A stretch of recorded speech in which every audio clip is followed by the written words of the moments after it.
साहस सरोकार।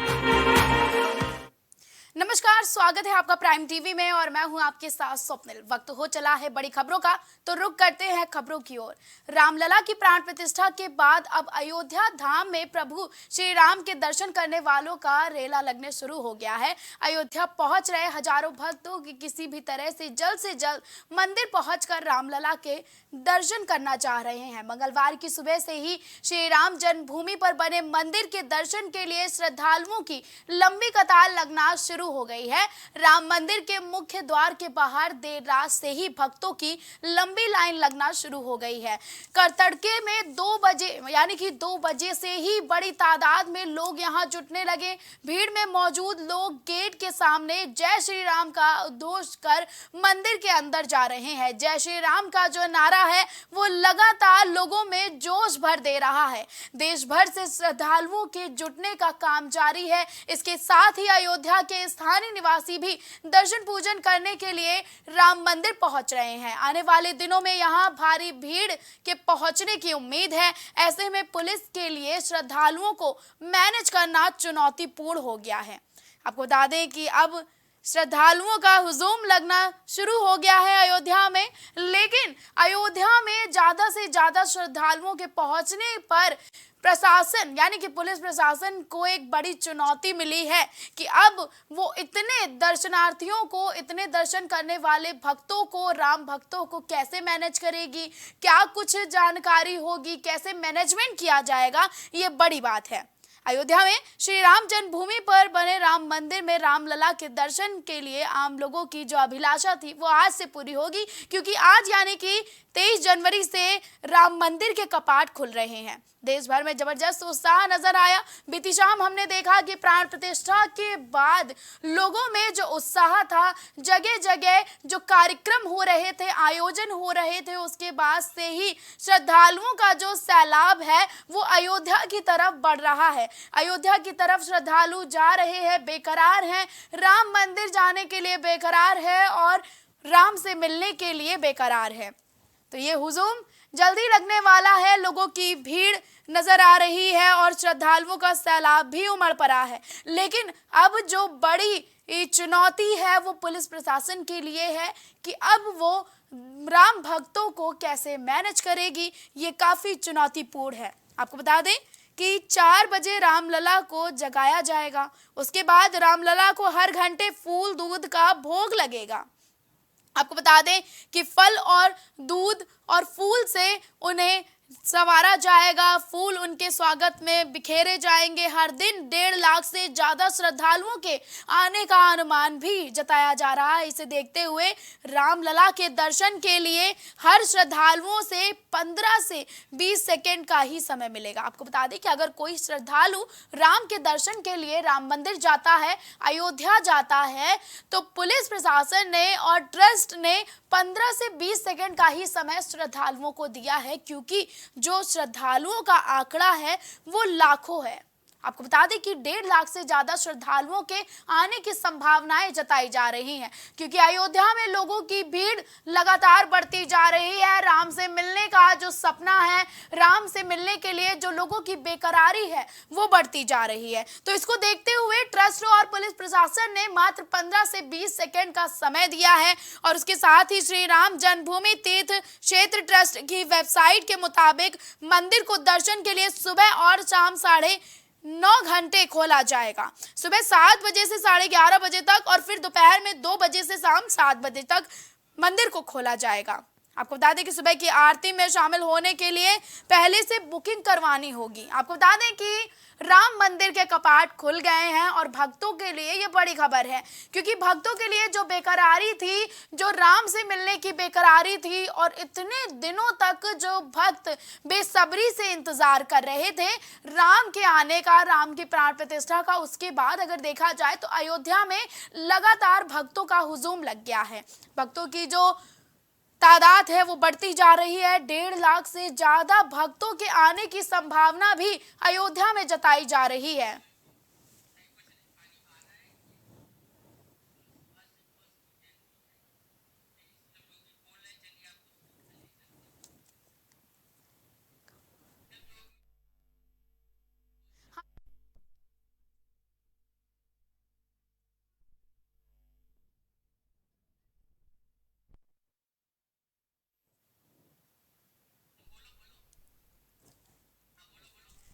चलिए ले चलते हैं आपको सीधा लखनऊ, जहां सीएम योगी सुभाष चंद्र बोस की जयंती पर संबोधन कर रहे हैं।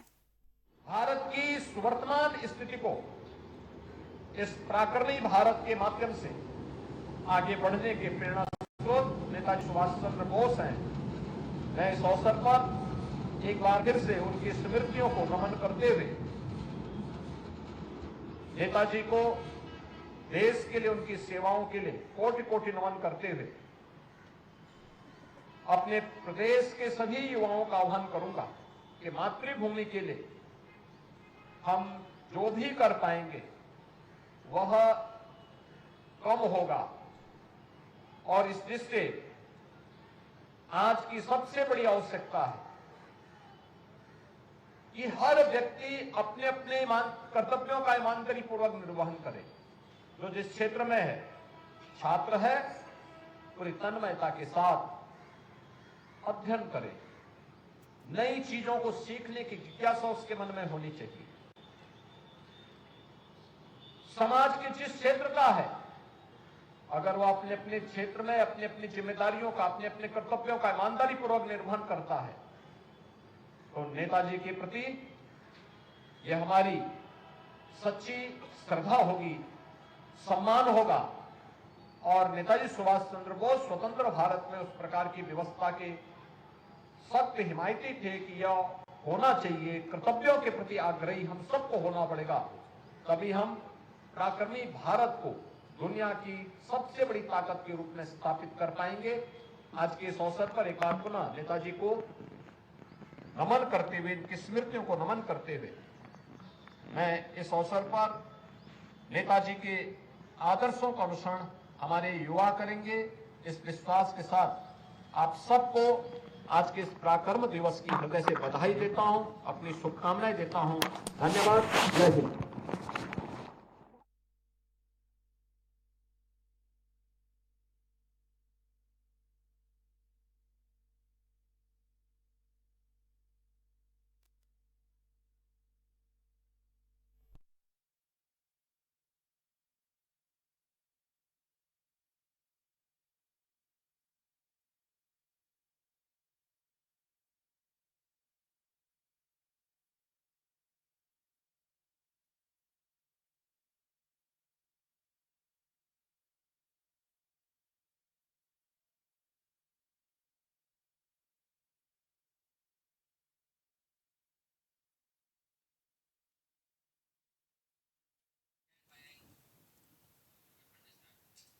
यूपी सहित पूरे उत्तर भारत में सर्दी का सितम जारी है। आने वाले दिनों में भी मौसम ऐसा ही रहने वाला है। मौसम विभाग ने भी चेतावनी जता दी है। मंगलवार के दिन के लिए मौसम विभाग ने घने कोहरे और शीतलहर का अलर्ट जारी किया है। मौसम विभाग के मुताबिक राजधानी लखनऊ समेत अन्य इलाकों में हाड़ कांपने वाली ठंड पड़ने वाली है और इस ठंड के मद्देनजर रखते हुए मौसम विभाग ने चेतावनी दी है कि आवश्यकता होने पर ही घर से बाहर निकलें, क्योंकि कोहरे का प्रकोप बढ़ता जा रहा है।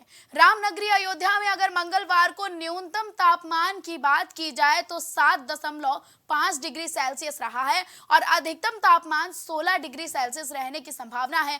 कुछ इलाकों में भीषण सर्दी पड़ने की चेतावनी जारी की गई है। वहीं यूपी में लोग मौसम की मार झेल रहे हैं। यहाँ सर्दी का ट्रिपल अटैक हो रहा है। बता दें कि खराब मौसम की वजह से 3 उड़ानें निरस्त कर दी गई हैं। सऊदी अरेबियन एयरलाइंस वाराणसी से लखनऊ की इंडिगो की उड़ान निरस्त है और इसके अलावा गोरखपुर, मुंबई, दिल्ली और कोलकाता की कई उड़ानें लेट हो गई हैं। आपको बता दें कि यातायात पर भी इसका असर देखने को मिला है। लगातार ठंड की वजह से लोग घर में रहने के लिए मजबूर हो गए हैं, क्योंकि ठंड जो है वो लगातार बढ़ती जा रही है। जनवरी खत्म होने के कगार पे है, लेकिन ठंड का जो प्रकोप है वो अभी भी जारी है। उत्तर भारत में शीतलहर और कड़ाके की ठंड जारी है। इसके चलते उत्तर प्रदेश के कुछ जिलों समेत कई प्रदेशों में ठंड की छुट्टियां भी बढ़ा दी गई हैं। स्कूलों को फिलहाल के लिए अभी बंद किया गया है और आने वाले दिनों में जिस तरह से मौसम विभाग ने चेतावनी जताई है कि अभी 2-4 दिन और ठंड की मार झेलनी पड़ सकती है, तो इसको मद्देनजर रखते हुए बच्चों के स्कूलों की छुट्टी यानी कि सर्दियों की छुट्टी और भी बढ़ा दी गई है।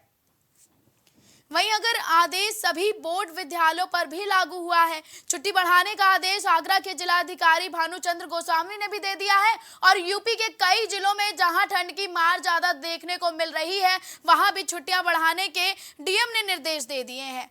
इसी बीच अगर बात की जाए यातायात की, परिवहन की, तो परिवहनों में भी काफी उतार चढ़ाव देखने को मिला है, क्योंकि ठंड, शीतलहर और कोहरे का ट्रिपल अटैक के बाद जो उड़ानें हैं वो निरस्त कर दी गई हैं। ट्रेनों का संचालन भी रुक गया है। आपको बता दें कि 28 ट्रेनें निरस्त हुई हैं और इनके लेट होने की भी संभावना आगे बनी हुई है, क्योंकि कोहरे की जो मार है, जो कोहरे के कारण विजिबिलिटी एकदम जीरो हो गई है, उसके चलते ट्रेनों को रोका गया है, हवाई उड़ानों को रोका गया है और इसके साथ ही साथ यातायात में भी काफी समस्याएं आ रही हैं। जो ठंड की वजह से हवाएं चल रही हैं, शीतलहर चल रही है, इसने लोगों की परेशानी बढ़ा दी है। अब उत्तर प्रदेश भी उत्तराखंड जैसा रूप लेता नजर आ रहा है। पहाड़ों वाली ठंड अब यूपी में देखने को मिल रही है। दिन पर दिन जो ठंड है वो बढ़ती जा रही है। ठंड से पूरा यूपी कांप रहा है। सर्द हवाओं ने लोगों की परेशानी बढ़ा दी है और इसके साथ ठंड, शीतलहर और ये कोहरे की वजह से लोगों की परेशानी, यानी कि इन तीनों का ट्रिपल अटैक भी लोगों की परेशानियों का मुख्य कारण है। लेकिन इसको मद्देनजर रखते हुए सरकार ने कई इंतजाम किए हैं। लगातार हमने देखा है कि सरकार रैन बसेरों और अलाव की सुविधाएं प्रदान कर रही है, लोगों में कंबल वितरण कर रही है। सरकार का लक्ष्य है कि कोई भी खुले आसमान के नीचे ना सोने पाए, किसी को भी ठंड यानी कि ठंड से राहत मिले और कोई भी ठंड की चपेट में ना आए।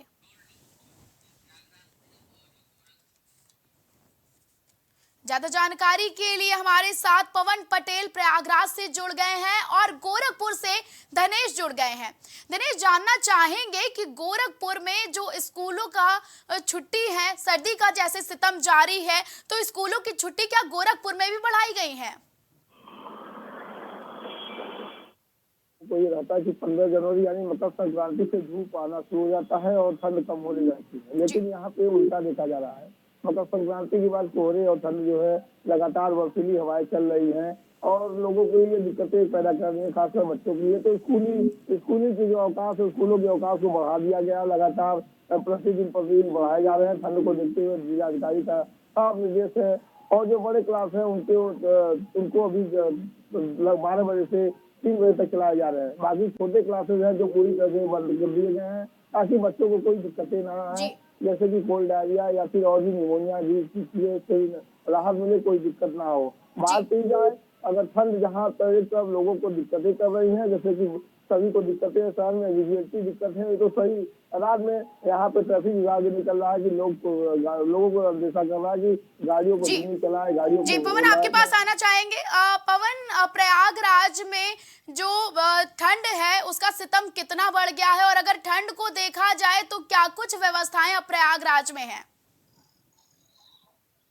बिल्कुल किरण, देखिए सबसे बड़ी बात है कि जिस तरीके से बीते कई वर्षों से हम सभी ने देखा है कि मकर संक्रांति के साथ ही कहीं न कहीं सर्दी का जो प्रकोप है वो कम हो जाता है, लेकिन इस वर्ष ये देखा जा रहा है कि लगातार जो सर्दी है वो बढ़ती जा रही है। ठंड हवाएं लोगों का जीना मुहाल कर रही है और तमाम स्थानों पर ये देखा जा रहा है कि सुबह से लेकर देर शाम तक घना कोहरा छाया जा रहा है और जिस तरीके से सर्द हवाएं चल रही है, ऐसे में साफ तौर पर लोग कहीं न कहीं गंभीर बीमारियों से पीड़ित हो रहे हैं और लोग जो है भीषण ठंड की चपेट में। ऐसे में ये कहा जा सकता है कि पूरा प्रयागराज ठंड की चपेट झेल रहा है और पूरा प्रयागराज ठंड से कांप रहा है। लेकिन अगर हम व्यवस्थाओं की बात करें तो निश्चित रूप से जिस तरीके से प्रदेश सरकार द्वारा लगातार आला अधिकारियों को निर्देशित किया गया है कि इस तरीके के जो मौसम में लगातार लोगों की देखभाल करने की जितनी भी व्यवस्थाएं हैं वो की जाए। जगह जगह रैन बसेरे बनाए गए हैं, अलाव की व्यवस्था की गई है। तमाम जो राजनीतिक दल है, तमाम जो समाज सेवी है, वो लोगों के बीच में कंबल का वितरण कर रहे हैं। तो ऐसे में ये देखा जा रहा है कि लोगों को ठंड से बचाने के जो प्रयास है वो किए जा रहे हैं। लेकिन मौसम की देखें तो लगातार जिस तरीके से मौसम ने अपना करवट बदला है, बीते करीब 1 सप्ताह पूर्व जब प्रयागराज सहित आसपास के तमाम स्थानों पर बारिश हुई, ऐसे में देखा गया कि आने वाले 2-4 दिनों में मौसम अपना मिजाज बदल लेगा, लेकिन लगातार मौसम जी का जो उठा-पटक है वो जारी है। ऐसे में लोग कहीं न कहीं भीषण ठंड की चपेट झेल रहे हैं और ऐसे में लगातार जो स्कूलों की छुट्टियां हैं वो बढ़ाई जा रही है।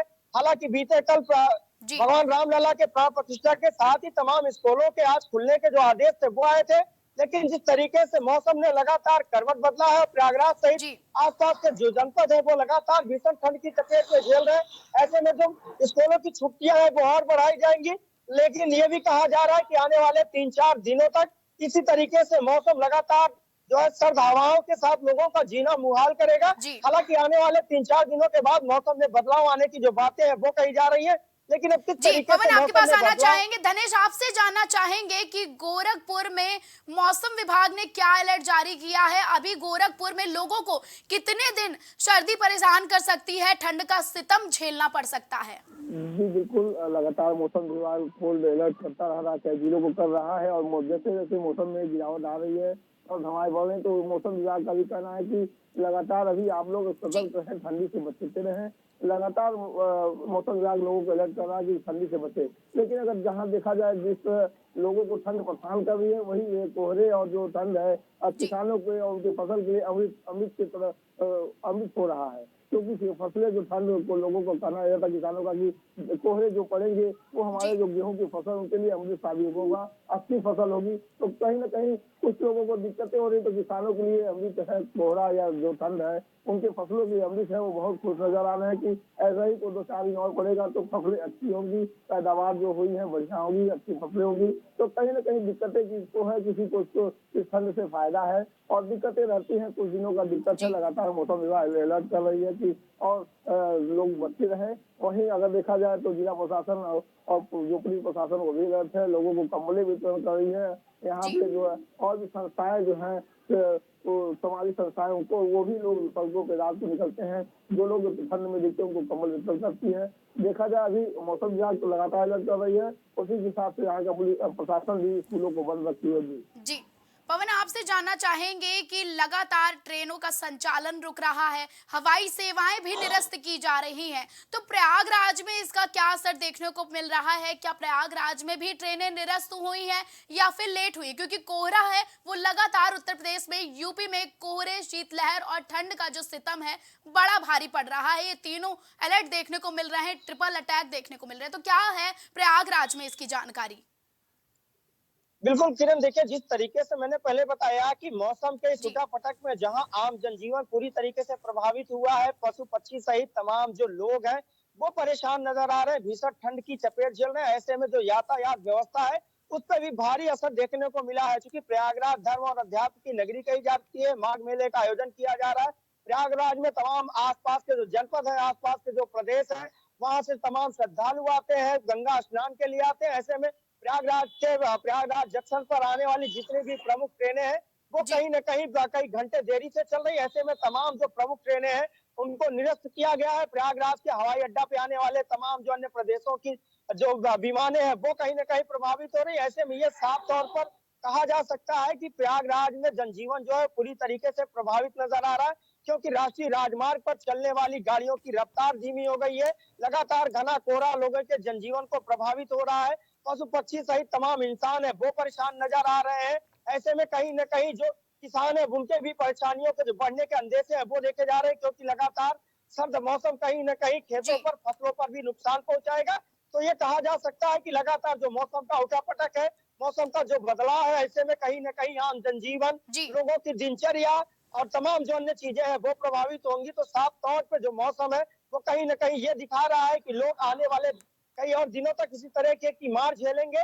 और निश्चित रूप से जो मौसम है, ऐसे में जी साफ तौर पर मौसम विभाग द्वारा लोगों को अलर्ट जारी किया गया है कि लोग जब तक जरूरी कार्य न हो अपने घरों से ना निकले। जी बच्चों तथा बूढ़ों को इस सर्दी से बचाने के तमाम उपाय हैं वो किए जी जाए, क्योंकि लगातार जो मौसम है वो लोगों की परेशानियों को बढ़ाता हुआ नजर आ रहा है। जी हालांकि मौसम विभाग द्वारा ये कहा जा रहा है कि आने वाले 2-3 दिनों तक इसी तरीके से मौसम का उठापटक जारी रहेगा। इसके बाद लोगों को इस भीषण सर्दी से कहीं न कहीं निजात मिलेगी, लेकिन किस तरीके जी से मौसम का बदलाव होगा, किस तरीके से लोगों को इससे निजात मिलेगी, ये तो आने वाला वक्त जी बताएगा। पवन, आपको रोकना लगातार जो मौसम चाहेंगे। का धनेश, उठापटक। आपसे जानना चाहेंगे कि गोरखपुर की अगर बात की जाए तो लगातार यूपी में हवाई सेवाएं, फिर वो चाहे ट्रेनें हो उनको निरस्त किया जा रहा है, लेट हो रही हैं, हवाई उड़ानें भी निरस्त की जा रही हैं। तो इसको लेकर क्या जानकारी, क्योंकि अब अयोध्या में दर्शनार्थियों का हुजूम लगने वाला है, हर कोई दर्शन करने के लिए जाना चाहता है, तो ट्रेनें और हवाई उड़ानों को लेकर गोरखपुर में क्या जानकारी है धनेश?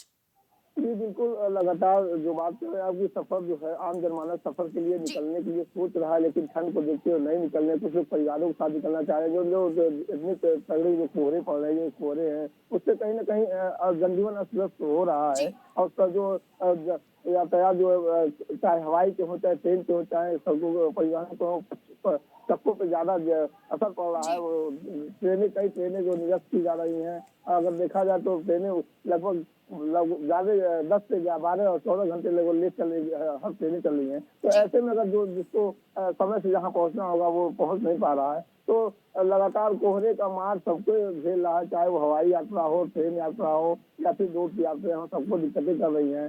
तो कहीं ना कहीं अभी भी अगर रेलवे विभाग भी जो है अलर्ट है, कहीं किसी को नुकसान ना हो, कि आम जनजीवन ट्रेनों में लाखों लोग सवारियां करते हैं, तो कहीं ना कहीं लेट हो रही है, लेट हो है, लेकिन सुरक्षित हमारे यात्री हैं, उसी वजह से ट्रेनों को रद्द भी किया जा रहा है, लेट दिया जा रहा है। जिस तरह से बात की जाए अगर यातायात विभाग की, तो यातायात विभाग भी रात को 12 बजे 1 बजे सड़कों पे रहते हैं, जी वहाँ लोगों को बताते हैं कि आप इस तरह से येलो लाइट जलाकर चले और धीमी गति से चले, ताकि जी एक्सीडेंट जो होते हैं वो कम हो, लोगों को सुरक्षित रहे, अपने गंतव्य तक सुरक्षित पहुंचे। और बात की जाए यहाँ पे स्वास्थ्य विभाग की, तो स्वास्थ्य विभाग भी पूरी तरह से मुस्तैद है। जो दूर दराज से आ रहे हैं या रूरल एरिया से जो मरीज आ रहे हैं, भर्ती हो रहे जी हैं, उनके लिए व्यवस्थाएं पूरी साथ कवर की गई है। कहीं न कहीं देखा जाए तो प्रशासन भी पूरी तरह से मुस्तैद है। रात में मुख्यमंत्री योगी आदित्यनाथ का पूरा आदेश है कि कोई भी सड़कों पे न सोए, बाहर ना दिखे, उनको रैन बसेरों में ले जाके सुलाएं, और जो जी उनके पास कंबल ना हो तो कंबल मुहैया कराया जाए। तो पूरी तरह मुस्तैद है गोरखपुर के आला अधिकारी हो, कोई सारे स्वास्थ्य विभाग हो या रेलवे हो, सभी मुस्तैद पूरी तरह से हैं, कहीं भी किसी तरीके की कोई दिक्कतें ना आ पाए आम जनता को। जी धनेश, आपको रुकना चाहेंगे। पवन, आपसे जानना चाहेंगे कि प्रयागराज में जो स्वास्थ्य संबंधी सुविधाएं हैं वो सरकार की ओर से ठंड को लेकर क्या क्या जारी की गई हैं, क्या व्यवस्थाएं हैं, और स्वास्थ्य विभाग कितना अलर्ट मोड पर है? जी बिल्कुल, देखिए किरण, सबसे बड़ी बात मैंने पहले बताया कि प्रयागराज में माघ मेले का जो आयोजन है जी वो किया जा रहा है, और माघ मेले में जिस तरीके से ये कयास लगाए जा रहे हैं कि देश के कोने कोने से लाखों श्रद्धालु यहाँ पर आते हैं, जी गंगा यमुना अदृश्य त्रिवेणी की संगम में आस्था की डुबकी लगाते हैं। ऐसे में स्वास्थ्य विभाग द्वारा तमाम वो तैयारियां की गई है, चाहे हम माघ मेला क्षेत्र की बात करें, चाहे प्रयागराज शहर की बात करें। क्योंकि बीते दिनों पहले डिप्टी सीएम ब्रिजेश पाठक प्रयागराज दौरे पर आए थे। जी उन्होंने साफ तौर पर आला अधिकारियों को निर्देशित किया था कि प्रयागराज में स्वास्थ्य संबंधी जितनी भी सेवाएं हैं वो किसी भी तरह की वहां पर लोगों को परेशानी न हो, तमाम अस्पतालों में वो व्यवस्थाएं करने के उन्होंने सख्त निर्देश दिए थे। ऐसे में ये देखा जा रहा है कि जो स्वास्थ्य सेवाएं वो कहीं न कहीं जो है लोगों के लिए राहत देने का काम कर रहा है, क्योंकि जी तमाम स्थानों पर अस्पतालों में वो सुविधाएं देखी गई है। हालांकि इसी बीच अगर हम सर्द हवाओं में नगर निगम के कार्यशैली को भी देखें तो नगर निगम की कार्यशैली कई स्थानों पर जो है सवालों के घेरे में देखने को मिली है, क्योंकि तमाम ऐसे स्थान है जहां पर नगर जी निगम द्वारा ना ही अलाव की व्यवस्था की गई है और ना ही रैन बसेरे की व्यवस्था की गई है। लेकिन लगातार जो लोग हैं वो जी भीषण ठंड की चपेट में झेल रहे हैं, और कहीं ना कहीं जिस तरीके से मौसम का बदलाव है, ऐसे में अगर इसी तरीके से मौसम रहा और लोग अपने आप को नहीं बचाएंगे तो निश्चित रूप से लोग गंभीर बीमारियों से पीड़ित होंगे, जी बच्चे पीड़ित होंगे। तो जिस तरीके से मौसम का बदलाव है, ऐसे में स्वास्थ्य विभाग को निश्चित रूप से पूरी तरीके से अलर्ट रहने की जरूरत है, और नगर निगम को भी इस पर पूरी तरीके जी से तत्परता के साथ काम करने की जरूरत है, ताकि लोगों को इस भीषण ठंड की चपेट से बचाया जा सके। बूढ़ों को, बच्चों को, उनको जो है तमाम जो जागरूकता अभियान है वो चलाना चाहिए, तमाम लोगों को जागरूक करना चाहिए कि किस तरीके से इस ठंड में अपने आप को बचाएं, किस तरीके से लोग इस ठंड के चपेट से अपने आप को बचाएं। तमाम वो सुविधाएं वो देखनी चाहिए। हालांकि जी स्वास्थ्य विभाग की जो तैयारियां हैं और जो व्यवस्थाएं हैं वो जरूर लोगों को जो है राहत पहुंचाएंगी, क्योंकि स्वास्थ्य विभाग के तमाम जो कार्य है वो किए जा चुके हैं। तमाम जगह जी अस्पतालों में डॉक्टरों की तैनाती की गई है, माघ मेले में अलग से अस्पताल बनाए गए जहाँ पर तमाम जो चिकित्सक है उनकी तैनाती की गई है। तो ऐसे में साफ तौर पर जो है लोगों को ये तो हिदायत दी जा रही है कि लोग भीषण ठंड में अपने आप को बचाएं, जब तक जरूरी ना हो लोग अपने घरों से ना निकले। जी हालांकि इस पूरे मौसम में बूढ़े और बच्चों को साफ तौर पर इस ठंड से बचने की हिदायत दी जा रही है। लेकिन जिस तरीके से मौसम है वो लोगों को परेशान करता हुआ नजर आ रहा है, क्योंकि अगर मौजूदा समय की बात करें तो इस समय करीब 10:30 बजने को है। प्रयागराज पूरे शहर में बीते देर रात से ही चारों तरफ जी घना कोहरा देखने को मिल रहा है और ये पूरा दिन इसी तरीके से निकल जाएगा। मतलब ये कह लीजिए कि सुबह और शाम होने में देर नहीं लगती है। लोगों को इसी तरीके जी की भीषण ठंड की जो चपेट है वो झेलनी पड़ रही है। लोग भीषण ठंड की चपेट झेल रहे हैं, तो निश्चित रूप से लोगों को इस ठंड से अपने आप को बचाने के जितने भी उपाय हैं वो करने चाहिए, ताकि लोग इस भीषण ठंड की चपेट झेल सके। जी, ज्यादा जानकारी हमारे दर्शकों तक पहुंचाने के लिए आप दोनों का बहुत बहुत धन्यवाद। आपको बता दें कि ठंड की जो मार है, यानी कि ठंड, शीतलहर और कोहरे का जो ट्रिपल अटैक है, वो लोगों के लिए अब परेशानी का सबब बन गया है। और ये सबब इतना ज्यादा बढ़ता जा रहा है कि अब ठंड से पूरा यूपी कांप रहा है। ट्रेनें और हवाई सेवाएं भी लगातार निरस्त और लेट हो रही हैं। यूपी की खबरों में फिलहाल के लिए बस इतना ही। देश और दुनिया की ताजा तरीन खबरों के लिए आप देखते रहें प्राइम टीवी।